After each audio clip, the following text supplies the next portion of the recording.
Assalamualaikum, para orang tua hebat. Salam tangguh luar biasa. Jangan tunggu kamu menjadi pemimpin, baru kamu bisa bertindak. Jangan menunggu kamu menjadi anggota dewan, baru kamu bisa berkhidmat untuk masyarakat.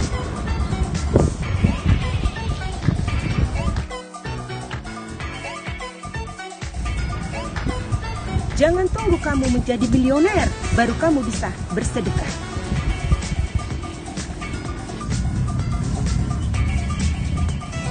Jangan tunggu kamu menjadi tenaga ahli, baru kamu bisa berkontribusi.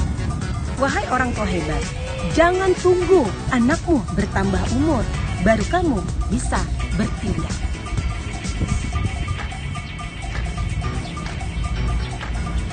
Jangan tunggu anak spesialmu bertambah parah, baru kamu melakukan pemeriksaan. Jangan tunggu kamu menjadi tenaga ahli, baru kamu bisa melakukan terapi buat anak spesial.